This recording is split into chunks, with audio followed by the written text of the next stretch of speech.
Bismillahirrahmanirrahim. Assalamualaikum warahmatullahi wabarakatuh.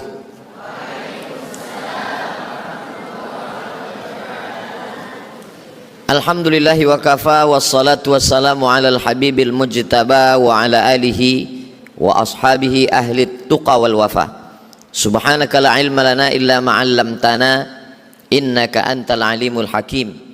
Rabbi syrah li sadri wa yassir li amri wahlul 'uqdatam min lisani yafqahu qawli. Yang berhormat Pehin Udana Khatib Datuk Paduka Sri Setia Ustaz Haji Awang Badruddin bin Pengarah Datuk Paduka Haji Awang Utsman, Menteri Hal Ehwal Ugama dan Datin. Yang berhormat Haji Awang Sulaiman bin Haji Nasir, Ahli Majelis Mesyuarat Negara. Yang mulia Ustaz Haji Abdul Rajid bin Haji Muhammad Saleh, Pengarah Pusat Dakwah Islamiyah. Datuk-datuk, datin-datin, hadirin hadirat yang tak dapat saya sebutkan satu dan satu, semuanya insyaallah kita dimuliakan Allah Subhanahu wa taala kerana iman dan Islam. Amin ya rabbal alamin. Dalam Islam ada satu istilah muallaf. Muallaf bukanlah kata yang menghinakan orang, bukan yang menjatuhkan harkat martabat orang. Mu'allaf adalah satu kemuliaan. Mu'allaf dari segi harta, dia mendapatkan 1/8 daripada zakat. Innamas sadaqatu lil fuqara wal masakin wal amilina 'alaiha wal mu'allafati qulubuhum. Dia nama yang keempat. Wal gharimin wa fi sabilillah wa ibnis sabil. Begitulah dia dimulakan harta. Maka ketika Nabi Muhammad SAW sampai ke kota Makkah Al-Mukarramah, lalu kemudian mereka beramai-ramai masuk Islam, sebagaimana disebutkan dalam Al-Quran, idza jaa nasrullahi wal fath wa ra'aitan nasa yadkhuluna fi dinillahi afwaja.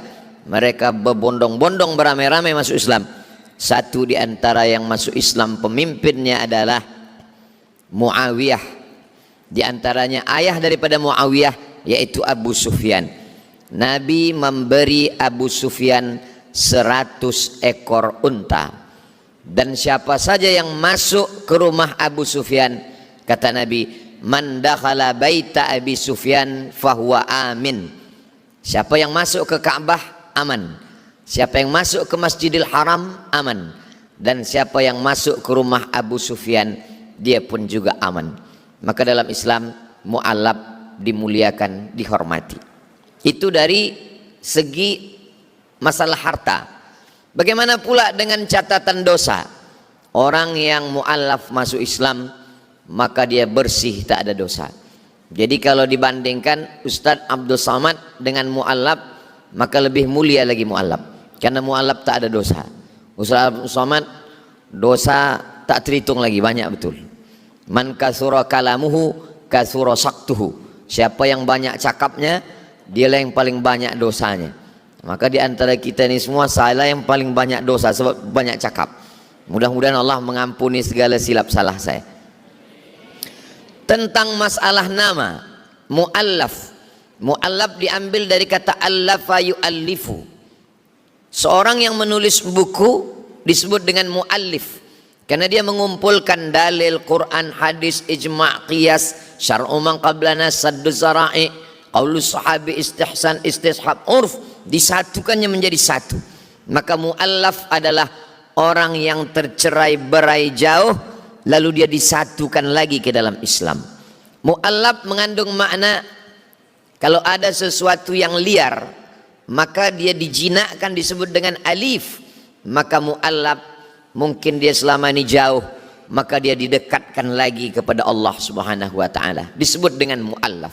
Muallaf juga bermakna yang dilembutkan hatinya. Maka cara melembutkan hatinya dengan kata-kata yang baik, dengan 100 ekor unta, dengan kemuliaan dan kebaikan-kebaikan, sehingga lembutlah hatinya. Kalau ada orang merasa dirinya rendah, hina karena dia muallaf, maka sesungguhnya kita semua, ayah kita, datuk kita, moyang kita ke atas, sesungguhnya mereka juga adalah orang yang mu'allaf. Kitab yang paling tinggi dalam Islam hadis adalah kitab Sahih Al-Bukhari. Sahih Bukhari itu ditulis oleh seorang ulama bernama Muhammad bin Ismail bin Ibrahim bin Al-Mughirah bin Bardizbah. Bardizbah mu'allab, orang Persia yang masuk Islam. Lalu kemudian bagaimana dengan istri Nabi? Istri Nabi disebut dengan Ummahatul Mu'minin. Mereka adalah mu'allab.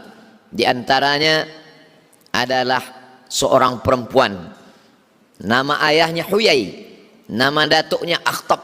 Perempuan itu bernama Sofiyah. Suatu malam dia bermimpi memangku bulan. Kemudian dia bercerita kepada ayahnya, wahai ayahku Huyai, malam tadi saya bermimpi melihat bulan turun dan saya memangku bulan. Huyai menampar Sofiyah sehingga keluar darah dari tepi bibirnya. Karena orang Yahudi tahu mentakwilkan mimpi, makna bulan itu adalah Nabi Muhammad sallallahu alaihi wasallam. Memangku bulan berarti menikah dengan Nabi Muhammad sallallahu alaihi wasallam. Jadi kalau ada tuan-tuan mimpi memangku bulan, itu kalau tuan mimpi tentu dia tak cerita. Kalau puan yang bermimpi itu banyak istighfar sikit. Lalu kemudian apa yang terjadi? Rupanya takdir Allah itu terlaksana juga. Maka Sofiyah masuk Islam walaupun ayahnya tak masuk Islam. Itu maknanya Nabi SAW punya istri yang mu'allab dan mertua dia tidak Islam.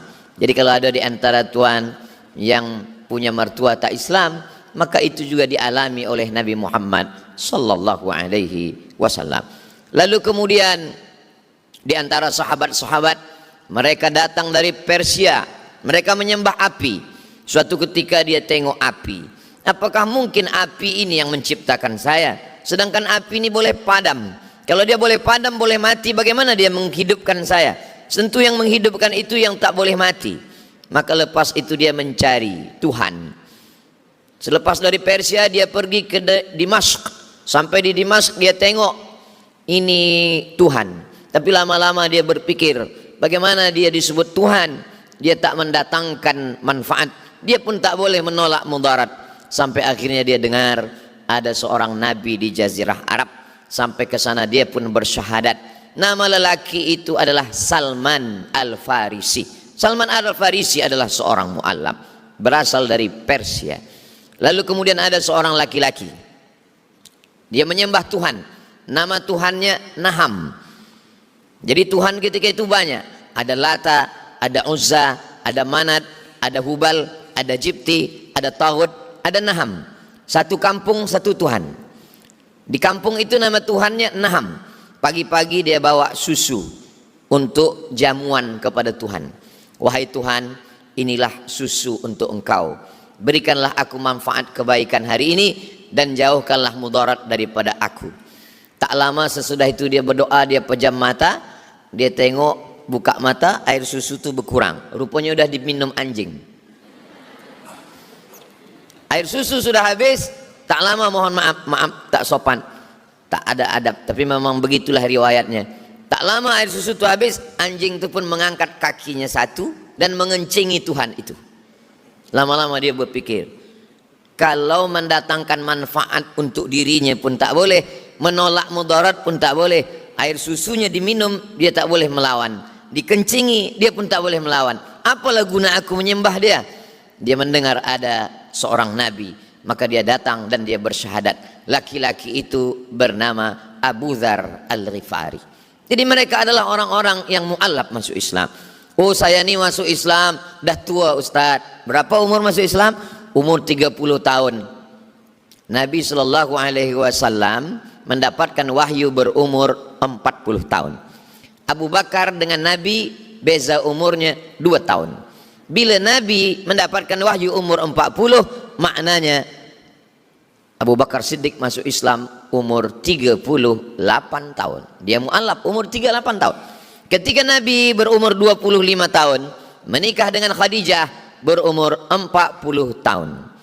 Jadi kalau 40 tahun, selepas itu umur 40 tahun Nabi, lalu kemudian Khadijah berarti berumur 55 tahun. Maka Khadijah masuk Islam berumur 55 tahun. Tidak ada kata hina, sebab mereka dimuliakan Allah Subhanahu wa taala. As-sabiqunal awwalun, mereka yang dulu masuk Islam, minal muhajirin, dari kalangan muhajirin, wal ansar, dan orang-orang yang menolong Nabi dari kota Al-Madinah Al-Munawwarah. Semua orang yang ada di Madinah mereka adalah muallaf, karena mereka masuk Islam selepas mereka besar, selepas mereka. Memang ada beberapa sahabat Nabi yang tak muallaf sebab ayahnya sudah Islam. Abdullah bin Abbas, Abdullah bin Umar, Abdullah bin Zubair bin Al-Awwam, Abdullah bin Amr bin As, ini tidak muallaf. Tapi sebagian besarnya lagi sahabat Nabi itu adalah muallaf. Muallaf bukan kehinaan, muallaf bukan penghinaan, muallaf bukan kerendahan. Muallaf adalah penghormatan, orang yang dipilih oleh Allah untuk menjadi umat Nabi Muhammad sallallahu alaihi wasallam. Datuk-datuk nenek moyang saya pun berawal dari muallaf. Saya, ibu saya, atuk saya tak tahu yang generasi yang keberapa yang masuk Islam. Tapi kalau ditengok-tengok dalam nasab-nasab yang saya tengok, yang mereka tulis dalam biografi Syekh Abdurrahman, datuk dari ibu saya. Saya anak ibu saya Hajah Rohana, anak daripada ibunya Siti Aminah. Siti Aminah tu anak daripada Syekh Abdurrahman. Syekh Abdurrahman tu anak Nahoda Alang. Nahoda Alang tu anak Nahoda Ismail. Keturunan dari Datuk Angku Batuah, dari Angku Mudik Tampang sampai ke kerajaan Pagaruyung Minangkabau. Lalu kemudian ketika Islam datang ke Minangkabau, orang Minangkabau terbagi dua. Yang masuk Islam itulah yang membina kerajaan, semuanya masuk Islam. Tapi yang tak mahu masuk Islam, mereka masuk ke dalam hutan. Masih ada lagi sampai sekarang. Itulah suku Talang, itulah dia suku Sakai, itulah dia orang-orang yang masuk ke dalam hutan. Dan hari ini saya buatkan satu program, setiap 6 bulan sekali saya masuk ke dalam hutan menyampaikan dakwah Islam. Maknanya apa? Nenek moyang kami dulu pun juga adalah bersyahadat, yang sebelumnya menyembah batu, menyembah kayu, menyembah macam-macam, semua disembah. Akhirnya kita diajarkan untuk menyembah la ilaha illallah Muhammadur Rasulullah sallallahu alaihi wasallam. Apakah kita memindahkan orang dari satu agama kepada agama Islam? Tidak begitu. Sebenarnya kita tidak memindahkan orang dari satu agama kepada agama Islam. Kita hanya mengembalikan kepada asal muasal. A'udzubillahi minasyaitonirrajim. Wa idz akhadha rabbuka min bani adama min zuhurihim dzurriyyatahum. Ingatlah ketika Allah mengambil perjanjian dari anak cucu keturunan Adam. Ketika itu Allah mengambil persaksian. Saya, Pihin, Datuk, Datin, saudari-saudara saya mu'alaf, waktu itu ruh kita semua dikumpulkan Allah. Belum ada darah, belum ada daging, belum ada kulit, belum ada kuku, belum ada bulu. Semua roh ditanya Allah Ta'ala, alastu bi rabbikum, bukankah aku ini Rabb kamu, bukankah aku ini Tuhan kamu? Semua kita menjawab dengan satu jawaban, qalu bala syahidna, kami bersaksi engkaulah Rabb kami. Malang tak dapat ditolak, untung tak dapat diraih. Ada yang rohnya masuk ke dalam perut orang Islam, maka ketika lahir ayah dia Islam, mak dia Islam, tinggal di negeri Islam, senang saja, tak ada perjuangan. Tapi ada orang-orang yang ditakdirkan Allah masuk ke dalam rahim orang yang tak Islam, ayah tak Islam, negeri tak Islam, tapi kemudian dia berpikir, kemudian dia mencari, dia mendengar, dia melihat, dia membaca, sampai akhirnya terbuka pintu hidayah. Perjuangan dia berat, terusir, terhalau. Banyak sekali pertanyaan-pertanyaan yang datang kepada Ustadz Abdul Somad, yang bila pertanyaan itu pertama kita baca, nampak-nampaknya dia macam nak menguji Ustadz Abdul Somad. Ustadz Abdul Somad, ya, apa hukumnya sembahyang dalam gelap? Kata saya, sembahyang dalam gelap, kenapa awak tak padam lampu, kenapa tak hidupkan? Sebab bila saya terangkan, saya takut, sebab ayah saya tak Islam, mak saya tak Islam, saya diam-diam masuk Islam, saya dalam bilik, saya kunci pintu, saya sembahyang. Sembahyang gelap sah. Kenapa awak tak tunjukkan awak Islam? Kalau saya tunjukkan saya Islam, saya akan dihalau, saya akan susah, saya tak boleh sekolah. Lama saya merenung, begitulah perjuangan dia. Mereka jauh lebih mulia daripada saya. Saya lahir, mak saya muslimah, ayah saya Islam, negeri saya Islam, saya belajar di pondok, saya belajar agama Islam, hampir tak ada perjuangan. Tapi mereka adalah orang-orang yang luar biasa memperjuangkan keislamannya. Sesuatu yang kita perjuangkan dengan susah payah, kalau kita dapat, kita amat sangat sayang. Berbeza dengan kalau kita mendapatkannya dengan cara yang mudah, kita menganggap itu sesuatu yang biasa, bukan nikmat. Maka saya banyak sekali berjumpa dengan kawan-kawan, sahabat-sahabat. Saya ini orangnya suka ingin tahu kenapa dia masuk Islam. Salah satu sahabat saya itu di Jakarta, saya tanya, awak sebelum ini? Kata dia, saya semua dah saya cuba. Saya kesini, saya kesini, saya kesini. Mungkin dia anggap ni macam minuman. Ini ada teh manis, ini ada teh tarik, ini ada kopi. Dia dah cuba semua. Saya tanya, kenapa awak pilih Islam? Kata dia, Islam inilah yang saya pilih. Alasannya apa? Sebab dalam Islam inilah saya tahu, saya senang, sebab Tuhannya tak nampak. Jadi sesuatu yang tak terpikirkan oleh saya sebelumnya. Ada sesuatu yang dia pikirkan, yang dia dapatkan, dia renungkan, akhirnya dia merasakan ini satu kemuliaan. Akhirnya dia masuk Islam. Lalu kemudian dia, apa yang awak alami setelah masuk Islam? Saya terusir dari keluarga, lalu kemudian usaha bisnis saya jatuh, tapi kemudian saya tetap istiqamah. Hari ini Allah bukakan pintu kebaikan, saya punya saudara, saya menikah, saya punya anak, saya ada rezeki. Jadi segala sesuatu perjuangan. Orang-orang yang berjuang ini, maka disitulah Allah berjanji, walladzina jahadu fina, orang-orang yang bermujahadah fina, untuk mencari jalan kami. Apa janji Allah? Lanahdiyannahum subulana, kami akan menunjukkan jalan kami. Kalau orang sudah masuk Islam, ada sesuatu yang mengganggu fikirannya, nanti saya putus silaturahim dengan ayah, dengan ibu. Maka pernah terjadi pada zaman Nabi SAW. Nama perempuan ini Asma, nama ayahnya Abu Bakar. Dia adalah saudara seayah, saudara kandung lain ibu dari kepada Ummul Mukminin Aisyah radhiyallahu anha. Ketika itu ibunya datang dari kota Makkah. Dan dia datang menghadap kepada Nabi sallallahu alaihi wasallam, "Ya Rasulullah, ummi qadimat wa hiya raghimatun." Ibu saya datang. Dia sangat ingin berjumpa dengan saya, tapi saya takut berjumpa sebab dia tak Islam. Apa kata dia? Bertanya ke Nabi, afa asiluha, boleh saya sambung silaturahim saya dengan ibu saya? Kata Nabi, siliha, sila sambung silaturahim. Itu menunjukkan dengan saudara tak Islam, silaturahim tetap tersambung. Afa u'tiha, boleh saya berikan hadiah kepada dia? Kata Nabi, i'tiha, berikanlah hadiah kepada dia. Silaturahim tak putus dan hadiah tetap boleh dibagi. Berdasarkan hadis ini, maka seorang ulama dari Al-Azhar, Mufti Al-Azhar, Syekh Atiyah Saqar berfatwa, boleh membagi daging kurban kepada saudara yang tak Islam dengan syarat kurbannya kurban sunnat, bukan kurban wajib. Kurban wajib, kurban nazar tak boleh, hanya dimakan oleh orang Islam. Tapi kurban sunnat boleh, sebab dia sama dengan sedekah. Begitu kata Syekh Atiyah Saqar dalam kitab Fatawa Al-Azhar, fatwa-fatwa Al-Azhar. Islam, ketika orang sudah masuk Islam, maka dia tidak diputuskan dengan saudaranya, dengan ibunya, dengan ayahnya. Bagaimana kalau kita berjumpa dengan orang yang tidak seagama? La yanhakumullahu 'anil ladzina lam yuqatilukum fid din wa lam yukhrijukum min diyarikum.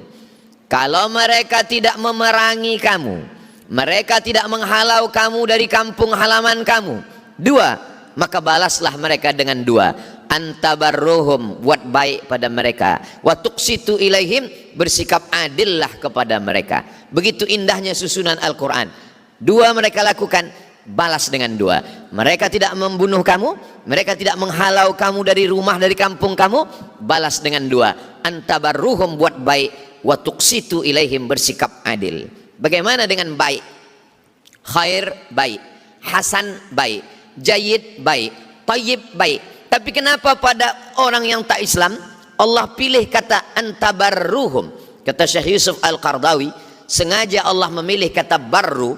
Biasanya barru dipakai untuk ayah ibu, birrul walidain. Sebagaimana engkau sayang kepada ayah ibumu, begitulah engkau sayang kepada saudaramu yang tak Islam. Jadi kalau itulah yang dipakai, orang akan masuk Islam bukan karena pedang teriakan Allahu Akbar, orang akan masuk Islam karena kelembutan hati. Sehingga orang akan berkata, dulu saya sangka kalau anak saya masuk Islam, saya akan kehilangan anak saya. Dulu saya sangka kalau saudara saya masuk Islam, saya akan kehilangan saudara saya. Dia akan membunuh saya, dia akan membenci saya. Rupa-rupanya selepas anak saya masuk Islam, dia lebih lembut, dia lebih baik, dia lebih beradab.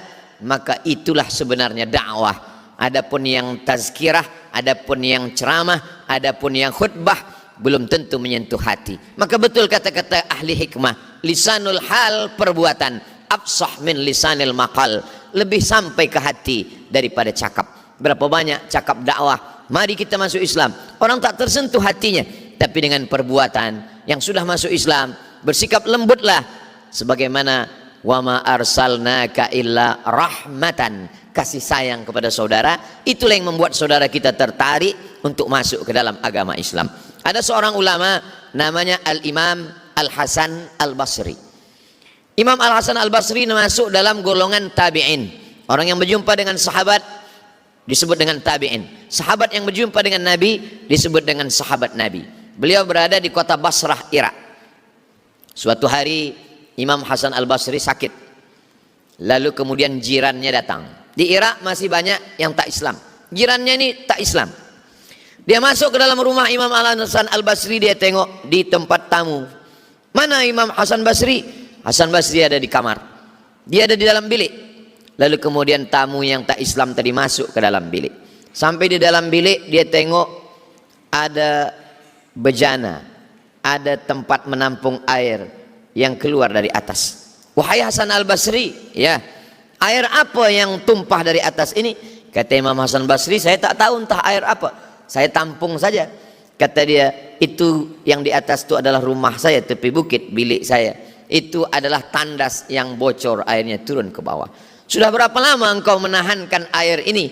Kata Imam Hasan Basri, ishruna sanah, sudah 20 tahun. Agama apa yang mengajarkan engkau bersikap lembut, baik hati seperti ini? Kata Imam Hasan Basri, begitu kami diajarkan oleh Rasulullah sallallahu alaihi wasallam. Maka saat itu dia juga berkata, apa kata dia? Kalau begitu wahai Hasan Al-Basri, saksikanlah asyhadu an la ilaha illallah wa asyhadu anna Muhammadan Rasulullah. Dia masuk Islam bukan karena ilmu Hasan Al-Basri, dia masuk Islam bukan karena hafazan Quran Imam Hasan Basri, dia masuk Islam bukan karena Imam Hasan Basri menyampaikan khutbah, dia masuk Islam karena adab Imam Hasan Basri. Maka apa kata ulama? Al-adab fauqal ilmi. Ada yang lebih tinggi daripada ilmu, yang lebih tinggi adalah adab. Maka betul ada satu kitab berjudul Al-Islam Mahjubun bil Muslimin. Agama Islam terhijab kerana orang Islam. Agama Islam adalah agama yang sangat baik, yang sangat lembut. Tapi begitu mereka masuk ke dalam Islam, dia tengok orang Islam tidak selembut yang ada dalam Quran, yang ada dalam hadis Nabi. Maka tampilkanlah, tunjukkanlah sebagai seorang yang Islam, yang berakhlakul karimah. Allah Ta'ala tak ada memuji Nabi Muhammad, wahai engkau Muhammad sallallahu alaihi wasallam yang tahajudmu sampai bengkak kakimu, tak ada. Engkau Muhammad yang pergi ke Makkah melaksanakan haji dan umrah, tak ada. Apa kata Allah memuji Nabi Muhammad? Wa innaka la'ala khuluqin azim, sesungguhnya akhlak engkau. Dengan akhlak itulah orang akan terbuka pintu hatinya. Setelah hatinya terbuka, maka dia akan bersyahadat asyhadu an la ilaha illallah wa asyhadu anna Muhammadan Rasulullah. Orang kalau disentuh akalnya, dia akan melawan dengan akal juga. Kalau disentuh pikirannya, maka dia punya pikiran juga. Tapi kalau yang disentuh adalah hatinya, maka betul kata ungkapan, sentuhlah dia tepat pada hatinya, dia akan jadi milikmu untuk selamanya.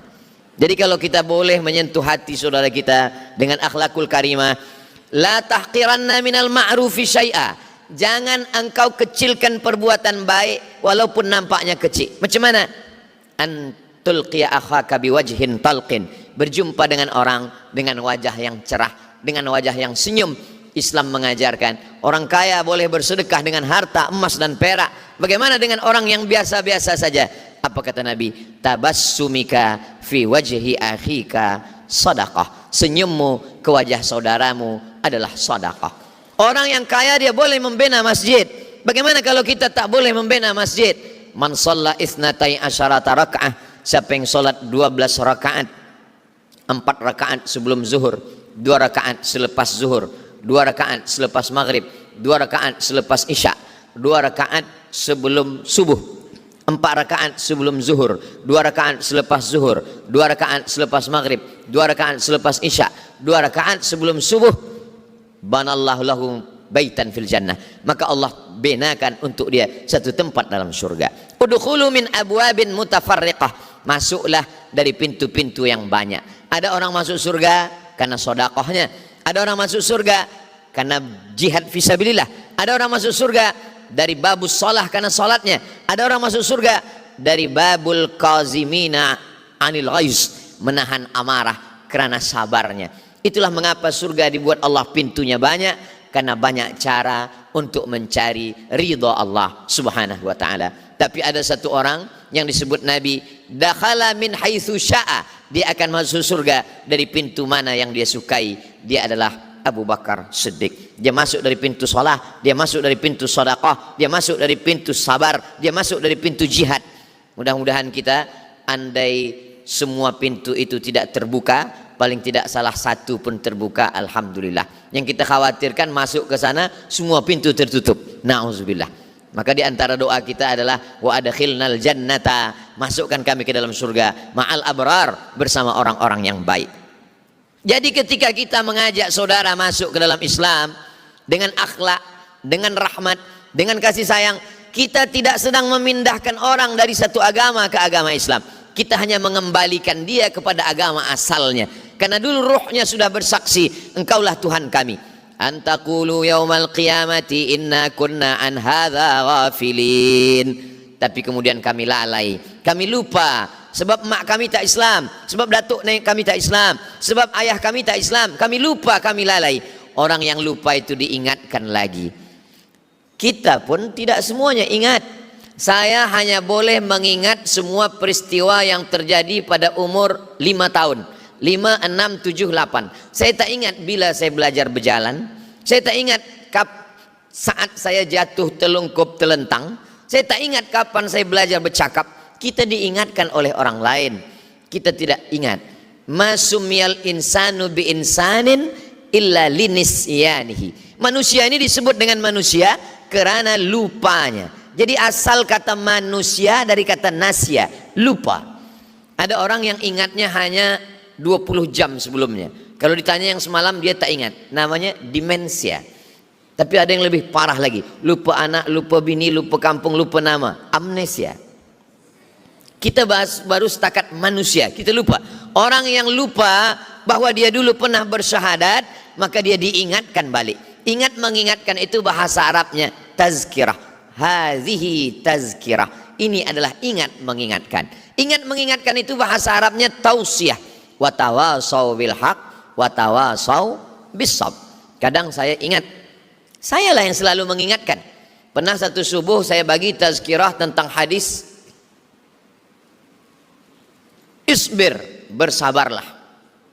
Lalu kemudian setelah itu bagi tazkirah, saya pun keluar, saya balik, saya bawa kereta. Saya bawa kereta berdua dengan kawan saya yang sama ikut dalam tazkirah itu. Di tengah jalan, dalam perjalanan kami keluar nak bagi tazkirah juga. Selanjutnya tiba saja datang pemuda dari belakang, belia, dia membawa kereta yang cepat juga. Saya pun kejar dia. Lepas itu saya hentikan sebab dia macam nak main-mainkan kita. Kata kawan saya, isbir Ustaz Abdul Somad. Itu kan tajuk kita tazkirah subuh tadi. Oh iya, betul juga. Kadang yang kita sampaikan pun kita lupa juga. Jangankan Abdul Somad, Umar bin Khattab, Sayyidina Umar bin Khattab kurang apa lagi? Hafaz dia semua Quran. Masalaka Umar fajjan qattu illa masa syaitanu fajjan ghaira fajjika. Kalau Umar bin Khattab lalu di suatu jalan, maka syaitan akan lalu di jalan lain. Syaitan takut berjalan di tempat jalan yang pernah dilalui Umar bin Khattab. Kalau Abdul Somad sama-sama berjalan dengan syaitan. Umar bin Khattab yang begitu hebat pun ketika Nabi Muhammad SAW meninggal, dia cabut pedang. Siapa yang mengatakan Muhammad mati, saya akan pancung kepalanya. Lupa dia. Lalu kemudian datang Abu Bakar Siddiq membacakan ayat, wa ma Muhammadun illa rasul. Muhammad bukan Tuhan, dia hanya seorang rasul. Qad khalat min qablihi rusul. Sebelumnya ada rasul-rasul dan mereka meninggal. Ibrahim meninggal, Musa meninggal. Afa immata, kalau Muhammad SAW meninggal, au qutila, atau dia dibunuh orang, inqalabtum ala aqabikum, apakah kamu akan berbalik ke agama kamu yang lama? Jatuh pedang dari tangan Umar bin Khattab. Lupa dia tentang ayat itu, padahal dia menjadi saksi turunnya ayat-ayat Al-Quran, dan dia termasuk dalam kutabul wahyi yang menuliskan ayat-ayat Al-Quran. Jadi memang kita ini adalah makhluk yang lupa bahwa dulu kita pernah bersyahadat, maka kita ingatkan balik. Kadang di beberapa masjid selepas sholat Jumat, kepada semua jamaah selepas sholat Jumat ini, supaya jangan keluar dulu dari masjid, sebab Tuan Imam kita akan membimbing beberapa orang yang akan bersyahadat. Lalu kemudian kita pun membimbing syahadat. Asyhadu an la ilaha illallah. Apa kata jamaah? Oh, dia baru bersyahadat. Sebenarnya itu adalah syahadat yang kedua. Syahadat yang pertama dulu, sebelum masuk ke dalam rahim ibu, sebelum lahir ke dunia, dia sudah bersyahadat di hadapan Allah. Bala syahidna. Tapi dia lupa. Orang yang lupa dibawa balik. Jadi kalau ada orang yang menuduh kita, Ustaz Somad menarik orang kepada Islam. Saya tidak pernah menarik orang dari luar Islam kepada Islam. Saya tidak pernah memindahkan orang dari satu agama kepada Islam. Lalu yang awak lakukan itu apa? Saya sedang mengingatkan dia bahwa dulu dia menyembah Allah, sekarang dia lupa, diingatkan lagi bahwa yang kau sembah sebenar-benar sembahan adalah la ilaha illallah Muhammadur Rasulullah sallallahu alaihi wasallam. Ada satu orang yang bersumpah tidak akan mau masuk Islam. Sampai mati demi Allah saya tidak akan masuk Islam. Satu ketika Nabi bersama 10.000 pasukan datang ke kota Makkah Al-Mukarramah. Ini perempuan dendam kesumat. Dia bayar seorang budak hamba sahaya, namanya Wahsy. Wahai Wahsy, kalau engkau menang, maka saya akan bebaskan kamu dari hamba. Kamu tak lagi jadi sahaya. Tugas kamu hanya satu saja. Kamu membunuh seorang Asadullah, singa Allah. Maka bunuhlah Hamzah bin Abdul Muttalib. Maka pada perang Badar, perang Uhud tahun ketiga hijrah, perang Badar tahun kedua, perang Uhud tahun ketiga, dia bunuh Hamzah. Selepas dia bunuh Hamzah bin Abdul Muttalib, dia lari. Selepas dia lari ke Taif, lalu kemudian Nabi datang tahun ke-8 hijrah. Ketika tahun ke-8 hijrah itu Nabi datang, tidak ada satu pun telinga yang digunting, tak ada hidung yang dipotong, tak ada jantung yang dibelah. Hindun ketika itu apa yang dia lakukan waktu di perang Uhud itu? Dia ambil pisau, dia belah jantung Hamzah, dia keluarkan jantung itu dari tempatnya, dia kunyah, membalaskan dendam mati ayahnya waktu perang Badar tahun kedua. Perang ketiga dia tunaikan nazarnya. Selepas nazarnya tertunai, dia bersumpah tidak akan masuk Islam sampai mati. Apa yang terjadi tahun ketiga? Datang Nabi Muhammad sallallahu alaihi wasallam. Panglima perangnya bernama Sa'ad bin Ubadah dari suku Aus. Di Madinah ada dua suku besar. Pertama Aus, yang kedua Khazraj. Apa kata Sa'ad bin Ubadah? Hadza yaumul malhamah. Ini hari balas dendam. Dulu jantung Hamzah dikuyak, jantung Hamzah. Maka hari ini kita pun akan habiskan jantung mereka. Kita akan potong telinga mereka. Nabi memanggil Sa'ad. Ta'al ya Sa'ad, mari kemari hai Sa'ad. Apa engkau katakan tadi? Hadza yaumul malhamah, ini hari balas dendam. Kata Nabi, hadza yaumul marhamah. Lamnya dirubah dengan ra. Hadza yaumul malhamah, ini hari balas dendam. Hadza yaumul marhamah, ini hari berkasih sayang. Kita tak ada dendam wahai Sa'ad. Maka masuklah Nabi ke kota Makkah Al-Mukarramah yang dihancurkan Nabi 360 patung berhala. Di dalam Ka'bah ada lukisan Nabi Ibrahim mengundi antara Ismail dengan Ishak siapa yang akan disembelih, maka dibakar, dihancurkan, bersih semuanya. Selepas dibersihkan semuanya, kata Nabi, wahai Bilal, naiklah ke atas. Bilal naik ke atas Ka'bah mengumandangkan azan. Allahu Akbar, Allahu Akbar. Apa kata orang Quraisy yang belum masuk Islam ketika itu? Alhamdulillah, ayah saya sudah mati sebelum hari ini. sehingga dia tidak melihat burung gagak hitam ini naik ke atas Ka'bah. Sebab Bilal yang berkulit hitam. Nabi tidak menyuruh Utsman yang naik ke atas karena Utsman berkulit putih dan kaya. Nabi tidak menyuruh Sayyidina Ali naik ke atas karena Ali menantu Nabi, Ali sepupu Nabi, Ali saudara Nabi, Ali Quraisy. Nabi tidak menyuruh Abu Bakar yang naik ke atas. Abu Bakar mertua Nabi, Abu Bakar orang kaya, Abu Bakar Quraisy. Yang naik ke atas adalah orang yang berkulit hitam. Mesir, Nubia. Antara Mesir dengan Sudan, ini Mesir, ini Sudan, ada satu kawasan nama Nubia. Itulah kampung Bilal bin Rabah. Orang di Nubia ini kulitnya dua saja, hitam dan hitam sekali. Tak ada lain. Tapi itulah yang disuruh Nabi naik ke atas untuk mengumandangkan azan, untuk menunjukkan bahwa Islam tidak memandang warna kulit kamu, tidak melihat kamu datang dari mana. La farqa bainal arabi wal ajam. Tak ada beza antara Arab dengan yang bukan Arab. Wala farqa bainal abyadi wal aswad. Tak ada beza antara yang berkulit putih dengan kulit hitam. Kullukum min Adam. Semua kamu dari Adam. Wa Adam min turab. Dan Adam diciptakan dari tanah. Semua manusia ini dari sejak mula Adam sampai Adam Smith, semuanya dari tanah. Jadi tak ada kita nih yang ini dari perak, yang ini dari emas, yang ini dari batu, tak ada. Ustaz Abdul Somad, ya kalau memang betul kita ini semua dari tanah, kenapa sifatnya macam-macam? Ada baik, ada tak baik. Ya macam tanah juga, tanah itu pun ada baik, ada tak baik. Kalau kawan ini susah membayar hutang, itu dari tanah liat. Kawan saya ini nak berkelahi saja, itu dari tanah sengketa. Kita ingin diajarkan dalam Islam bahwa kita ini sawasiyah ka'asnanil musti. Kita sama semuanya di hadapan Allah, tak ada beza. Yang paling mulia di hadapan Allah adalah inna akramakum indallah atqakum. Orang yang paling takut kepada Allah, dan takut itu letaknya di dalam, tak nampak. 3 kali kata Nabi, at-taqwa hahuna, at-taqwa hahuna, at-taqwa hahuna, letaknya di dalam. Yang lain daripada itu adalah penilaian manusia saja. Maka ketika Nabi SAW sampai ke kota Makkah, lalu kemudian datanglah perempuan yang dulu mengunyah jantung Hamzah. Nama perempuan itu Hindun. Mohon maaf kalau ada puan nama Hindun, yang ini dah baik dah. Kata Hindun, asyhadu an la ilaha illallah wa asyhadu anna Muhammadar Rasulullah. Orang ingat cakap dia dulu. Hindun, dulu kamu cakap kamu tak akan masuk Islam, sekarang kamu kenapa bersyahadat? Kenapa kamu masuk Islam? Kata Hindun, saya tak ada masuk Islam. Itu tadi bersyahadat. Islam tu yang masuk ke dalam hati saya. Begitulah pandainya dia. Jadi kalau ada nanti orang yang nak masuk Islam, tapi bila kita ajak, kata dia, saya ini sebenarnya nak syahadat masuk Islam. Kenapa tak bersyahadat? Saya dulu pernah bersumpah tak nak masuk Islam. Ini caranya. Jangan katakan kau masuk Islam, tapi Islam itulah yang masuk ke dalam hatimu. Ketika orang berkata amanna, maka turun ayat qul lam tu'minu. Jangan katakan kamu, walakin qulu aslamna. Katakanlah kamu hanya baru berislam. Walamma yadkhulil imanu fi qulubikum. Dia belum lagi masuk ke dalam hati kamu. Jadi orang tidak merasa asing. Saya ini baru masuk Islam.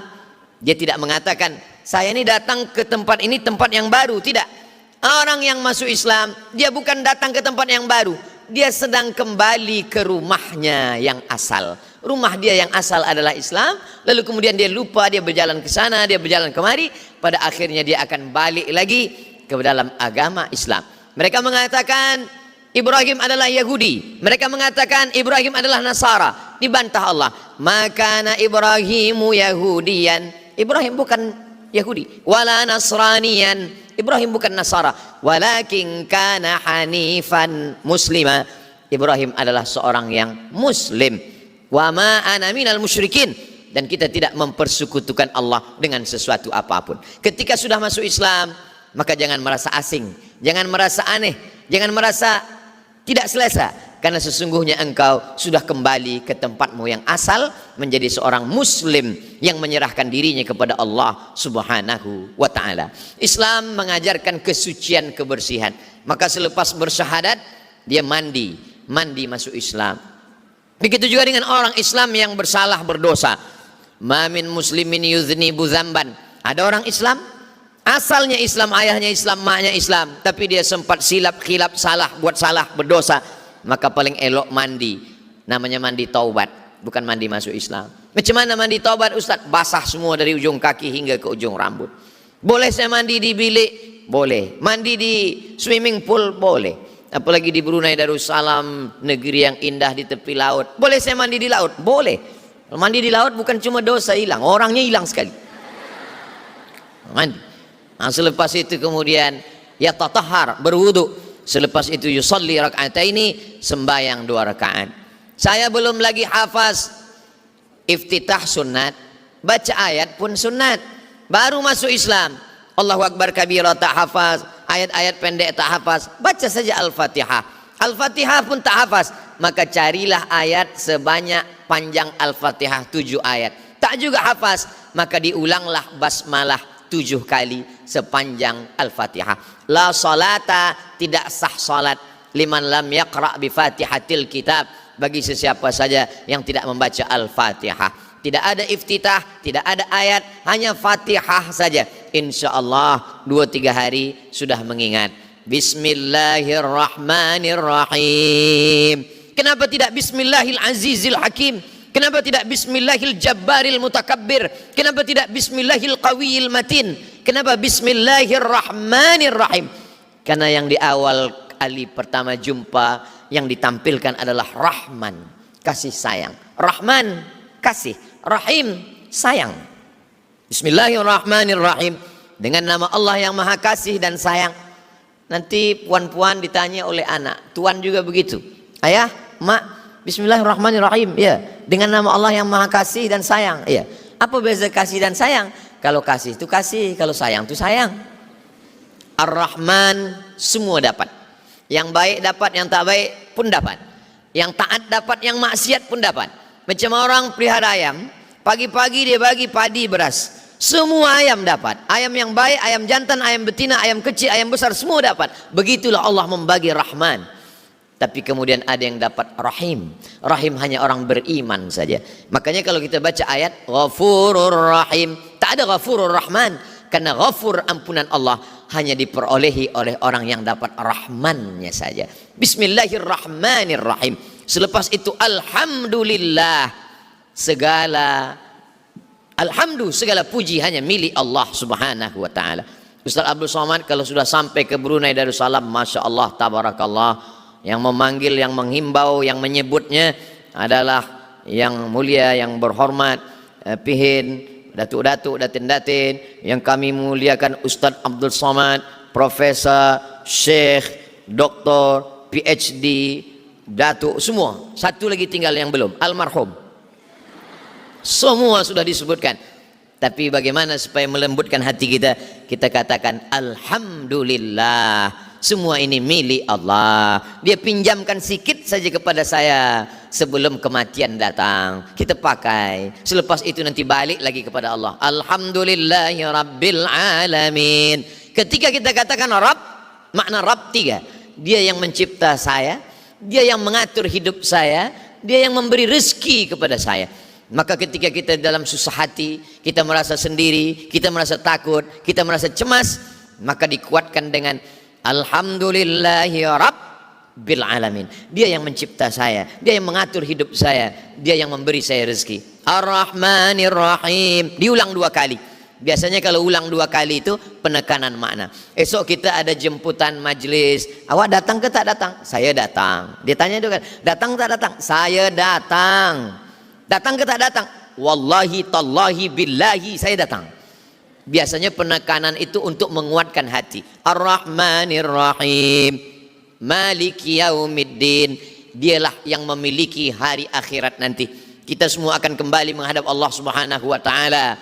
Yang kaya jangan bangga karena hidup sementara. Yang susah jangan putus asa karena kesusahan juga sementara. Yang kekal hanyalah Allah Subhanahu wa taala. Maliki Yaumiddin. Selepas itu kita minta kepada dia, Iyyaka na'budu wa iyyaka nasta'in. Kepada engkau kami menyembah, kepada engkau juga kami meminta tolong. Sebab ada setengah orang Iyyaka na'budu tapi nasta'innya tidak kepada Allah. Iyyaka na'budu wa bomoh nasta'in. Tak betul. Kita mintanya kepada dia saja. Iyyaka na'budu wa iyyaka nasta'in. Selepas itu kita minta hidayah. ihdinas siratal mustaqim. Kenapa kita minta hidayah lagi? Kita dah Islam. Hidayah ini kan untuk orang yang tak Islam masuk Islam. Hidayah ada dua. Yang belum masuk Islam, kita mintakan hidayah supaya dia bersyahadat asyhadu an la ilaha illallah wa asyhadu anna muhammadar rasulullah. Adapun yang sudah dapat hidayah dalam Islam, supaya dia istiqomah. Itu hidayah yang kedua. Istiqomah sembahyang, istiqomah berpuasa, istiqomah bersilaturahim, istiqomah dalam iman dan Islam. Itu maka kita minta sehari semalam, ihdinas siratal mustaqim. Jalan yang mana? Siratal ladzina an'amta alaihim, yang pernah kau berikan kepada 4 orang. Minan nabiyyin, nabi-nabi, wasiddiqin, orang yang benar, syuhada, orang mati syahid, wassalihin, orang yang soleh. Bukan jalan yang dua. Ghairil maghdubi alaihim waladdallin. Semuanya mengatakan amin. Amin. Istajib ya Allah. Kabulkanlah ya Allah. Jangan diam. Ketika semuanya mengatakan amin, ucapkanlah amin. Siapa yang aminnya bersesuaian dengan amin malaikat, ghufira lahu ma taqaddama min dzambih, maka diampunkan Allah lah semua dosa-dosanya. Kadang ada orang sembahyang dia tak ada sebutkan amin. Ghairil maghdubi alaihim waladdallin. Amin. Kalau kita kata amin, percayalah. Amin, jujur dan amanah. Amin, amankanlah. Dia ada panjang pendek, beza dengan bahasa Inggris, beza dengan bahasa Melayu. Lapar, lapar, sama saja. Tapi kalau dalam bahasa Arab, tariq dengan tariq.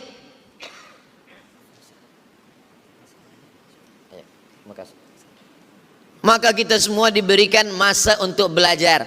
Ada idgham, ada ikhfa, ada gunnah, ada qalqalah, nun mati berjumpa dengan qaf. Masya Allah, para qari, para alim, para ulama, penghafal Quran, johan-johan internasional yang ada di Makkah, di Mesir, semuanya dikumpulkan di Brunei Darussalam. Maka tinggal belajar saja lagi. Tidak ada alasan untuk tidak belajar membaca Al-Quran. Rubbatalil Quran wal Quranu yal'anuh. Berapa banyak orang baca Quran dilaknat oleh Quran. Kenapa dilaknat Quran? Karena tak betul bacaan. Alhamdulillah Ustaz Abdul Somad, saya tak pernah salah baca Quran. Kenapa tak pernah salah? Sebab saya tak pernah baca Quran. Lebih baik pernah salah sebab pernah baca daripada tak pernah salah sama sekali. Bila kita dah berusaha tetap juga tak mampu, la yukallifullahu nafsan illa wus'aha. Allah tidak membebani kita lebih daripada kemampuan kita. Di dalam sembahyang kita sedang menghubungkan diri kita, connecting dengan Allah Subhanahu wa taala. Hidup ni susah, hidup ni payah, cubaan banyak, hidup ni berat, hidup ni besar. Engkau maha besar. Allahu akbar kabira. Wahai Abdul Somad, engkau dipuji dimuliakan orang. Walhamdulillahi katsira. Engkau suci, engkau bersih Abdul Somad. Wa subhanallahi bukratan wa asila. Aku sedang menghadapkan wajahku kepada siapa? Wajjahtu wajhiya lilladzi fataras samawati wal arda hanifan musliman wa ma ana minal musyrikin. Hidup ni susah, hidup ni payah, serahkannya semua pada Allah. Inna salati wa nusuki wa mahyaya wa mamati lillahi rabbil alamin. La syarika lahu wa bidzalika umirtu wa ana minal muslimin. Jadi iftitah itu adalah perenungan kita kepada Allah. Kadang orang kerana selalu sembahyang subuh, zuhur, asar, maghrib, isya, duha, tahajud, qabliyah, ba'diyah, dia tak ingat lagi entah apa yang dia baca. Allahu akbar. Iftitah, Fatihah, ayat satu nafas. Sembahyang apa namanya? Valentino Rossi. Maka kita mesti ada. Kata Syekh Ali Jum'ah, di antara yang membantu kita khusyuk, nafas. Jadi tetap nafas dijaga. Saya kalau iftitah saya bagi 4 nafas. Allahu akbar kabira walhamdulillahi katsira wa subhanallahi bukratan wa asila. Wajjahtu wajhiya alladzi fatara as-samawati wal arda hanifan musliman wa ma ana minal musyrikin. Inna salati wa nusuki wa mahyaya wa mamati lillahi rabbil alamin. La syarika lahu wa bidzalika umirtu wa ana minal muslimin. Fatihah Ustaz, kalau boleh 7 ayat, 7 nafas, baik. Saya 1 nafas boleh. Yakinkan boleh ambil nafas lagi dari pangkal. Kita khawatir 7 nafas lepas tak balik ke pangkal lagi. Kalau Fatihah saya 1 nafas pun boleh. Oke, tak salah. Tarik nafas panjang. Bismillahirrahmanirrahim. Alhamdulillahirabbil alamin arrahmanir rahim maliki yaumiddin iyyaka na'budu wa iyyaka nasta'in ihdinas siratal mustaqim siratal ladzina an'amta 'alaihim ghairil maghdubi 'alaihim waladdallin. Amin. Tapi sunnahnya dalam Sahih Muslim Nabi membaca dengan mad dan waqaf. Bismillahirrahmanirrahim. Alhamdulillahirabbil alamin. Tapi imam kami lain, Ustaz. Macam mana dia bunyi? Bismillahirrahmanirrahim. Nah, itu musabaqah. Tentu kita sesuaikan dengan keadaan jamaah kita. Di antara duduk, antara dua sujud, disitulah kita sedang meminta 8 permohonan kepada Allah. Rabbighfirli warhamni wajburni warfa'ni warzuqni wahdini wa'afini wa'fu anni. 8 doa paling banyak minta kepada Allah antara dua sujud. Tapi disitulah banyak manusia yang lupa.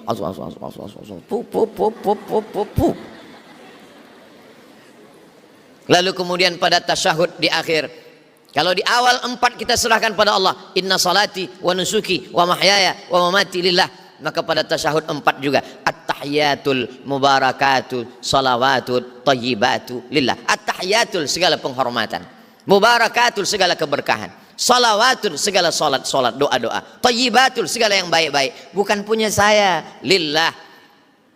Lalu kemudian kita hubungkan lagi, kita ulang syahadat, asyhadu an la ilaha illallah wa asyhadu anna muhammadan rasulullah. Selepas itu kita bersama Rasulullah sallallahu alaihi wasallam, Allahumma salli ala sayyidina Muhammad wa ala ali sayyidina Muhammad kama sallaita ala sayyidina Ibrahim wa ala ali sayyidina Ibrahim, Allahumma barik ala sayyidina Muhammad wa ala ali sayyidina Muhammad kama barakta ala sayyidina Ibrahim wa ala ali sayyidina Ibrahim fil alamin innaka Hamidum Majid. Cukup. Ibarat makan, kalau hanya setakat nasi lauk cukup. Tapi kalau kita mau sempurna, ada buahnya, ada dessertnya, ada semuanya, maka kita tambah Allahumma firli ma qaddamtu wa ma akhartu wa ma asrartu wa ma a'lantu wa ma asraftu wa ma anta a'lamu bihi minni antal muqaddimu wa antal muakhiru la ilaha illa anta subhanaka inni kuntu minadh zalimin. Allahumma inni a'udzubika min adzabi jahannam wa min adzabil qabri wa min fitnatil mahya wal mamat wa min syarri fitnatil masiihid dajjal. Allahumma a'inni ala dzikrika wa syukrika wa husni ibadatik. Barulah kita ucapkan salam. Mulut ketika salat mengucapkan. Ada seorang sahabat namanya Khabbab ibnul Arth. Datang orang bertanya, ya Khabbab, engkau kalau sholat pernah menengok Nabi? Ya, Nabi itu kalau sholat mulutnya bergerak atau diam? Kata Khabbab, Nabi kalau sholat mulutnya bergerak. Dari mana engkau tahu mulut Nabi bergerak? Bittirabi lihyatih, saya tengok janggutnya bergoyang. Kenapa janggutnya bergoyang? Karena rahangnya bergoyang. Kenapa rahangnya bergoyang? Karena mulutnya membaca Bismillah. Pada sholat zuhur dan asar. Sekarang ada orang sholat mulut tak bergerak. Allahu Akbar.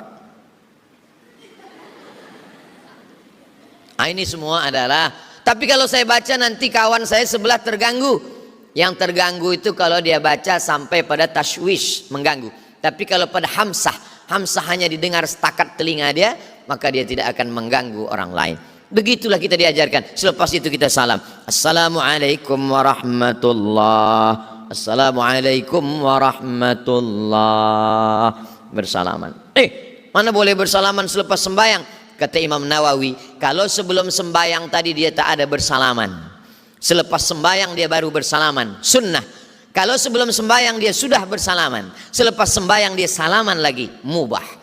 Begitu kata Imam Nawawi, ahli hadis, dia yang mensyarah Sahih Muslim, tak salah. Sekarang ini ada pula orang melarang musafahah lepas sembahyang, ya salaman, bid'ah. Yang tak boleh itu sedang sembahyang salaman, itu tak boleh. Pihin nih, itu tak boleh.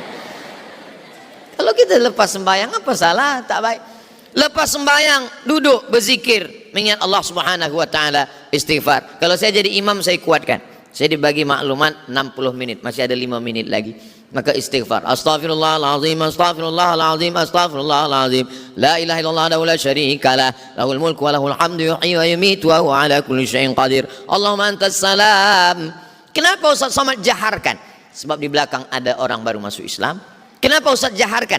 Di belakang ada budak kecil yang belum tahu bacaan sembahyang. Kenapa Ustaz jaharkan? Di belakang ada orang yang baru taubat, baru ini dia sembahyang. Sebab kalau kita tak baca jahar, anak kita sembahyang masjid, balik itu dia ke rumah ditanya, mak, apa kata imam tadi?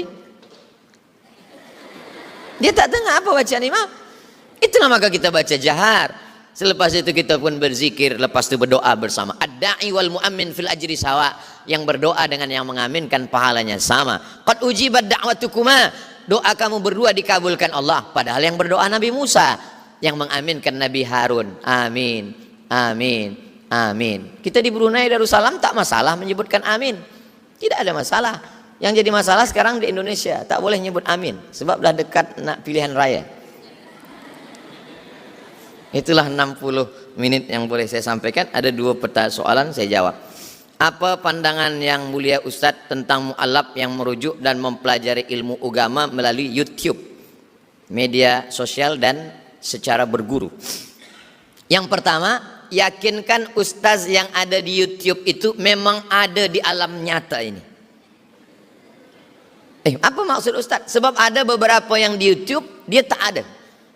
Di YouTube dia ada, tapi bila saya ke Malaysia dia tak ada. Upin, Ipin, Jarjit, Bang Saleh, Meme tak ada.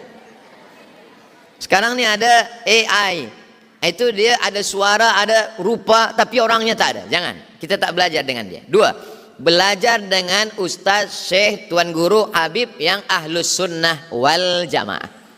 Ahlus sunnah wal jamaah itu apa? 3. Akidahnya Imam Abul Hasan Al-Asy'ari, sifat 20, wujud qidam baqa mukhalafatul hawadisi qiyamun bi nafsihi wa daniyah qudrat radat ilmun hayat sama basar kalam. Fiqahnya bermazhab, kita pakai mazhab Syafi'i, dan tasawufnya tasawuf sunni bukan falsafi, tasawuf Imam Abu Hamid Al-Ghazali. Kalau kita belajar dengan dia, maka sanad hubung kita tersambung dengan dia. Idza qara'a 'alaika faqul haddatsana wa idza qara'ta 'alaihi faqul akhbarana. Begitu kata Imam Syafi'i.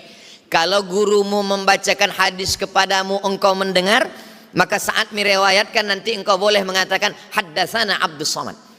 Kalau engkau yang membacakan hadis ke hadapan dia dan dia mengangguk bersetuju, maka saat meriwayatkan engkau katakan akhbarana. Itu beza haddatsana, akhbarana, amba'ana, nabba'ana. Bagaimana kalau Abdul Samad meriwayatkan hadis subuh Rabu di Pekanbaru Riau, baca Riyadhus Shalihin? Ada pelajar dari Yunisa yang mendengarnya di waktu yang sama di Bandar Sri Begawan. Saya tanyakan itu kepada Syekh Abdul Mun'im bin Abdul Aziz bin Siddiq Al-Ghumari. Semua sanad-sanad sadah Ghumariyah kepada beliau. Syekh, macam mana kalau ada orang mendengar pembacaan majelis hadis? Apakah boleh dia katakan haddasana? Kata Syekh Abdul Mun'im, boleh. Macam mana boleh? Dia tak berjumpa. Dalilnya mana? Sebab sahabat Nabi meriwayatkan hadis dari Sayyidatuna Aisyah. Aisyah ada di balik tirai, balik hijab, dan sahabat mengatakan haddatsatna Aisyah. Boleh. Dia juga ada di balik tirai. Apa nama tirainya? Streaming. Melalui channel Ustaz Abdul Somad Official. Subscribe, like, share, and comment. Boleh. Lalu bagaimana kalau yang dia dengar itu bukan mubashir, tidak live, tapi recording, yang dirakamkan, yang direkodkan? Maka dia sama seperti wijadah. Turuqut tahammul wal ada, mengambil hadis yang paling tinggi adalah sama, mendengar. Ada yang paling rendah namanya wijadah. Wijadah sama macam kita baca kitab, baca buku, wajadtu fi kitabi fulan. Jadi kalau dia mendengar secara live, maka dia adalah sama. Tapi kalau tidak, maka tapi Ustaz tak ada ijazah kan? Saya kalau mengajar saya katakan ajaztukum jami'a marwiyati wa muallafati wa muhadarati. Saya ijazahkan semua yang saya ajarkan kepada muslimin muslimat yang mendengar, yang ikut baik live maupun yang melihat maupun yang menonton, supaya itu menjadi amal jariah buat kita bersama insyaallah. Tetap belajar walaupun tidak jumpa. Bagaimana cara membawa ahli keluarga yang non-muslim memilih Islam sebagai pegangan hidup, sedangkan kami sendiri adalah mu'alaf yang kekurangan dari segi ilmu? Mengajak bukan dengan ilmu, tapi dengan akhlak. Mengajak bukan dengan ilmu, tapi dengan budi pekerti, adab sopan santun. Ud'u ila sabili rabbika bil hikmah wal mau'izatil hasanah. Suri tauladan contoh yang baik-baik. Itulah yang akan menyentuh hati mereka untuk masuk Islam. Nanti selepas dia masuk Islam, barulah dia belajar kepada guru-guru, para alim, para ulama kita, insyaallah. Itulah 60 menit yang saya sampaikan kepada saudara-saudara saya. Mudah-mudahan bermanfaat. Kita tak pernah berpisah. Esok pagi saya akan teruskan ke Miri, terus ke Kuching, terus balik pada hari Isnin ke Pekanbaru, Riau, Sumatera. InsyaAllah kita tetap bersama dalam doa, dan kita tetap bertemu dalam kajian-kajian Riyadhus Shalihin subuh Rabu, lalu kemudian At-Targhib wa Tarhib petang Jumat. Itu yang kita baca kitab insyaallah. Soal-soal jawab boleh.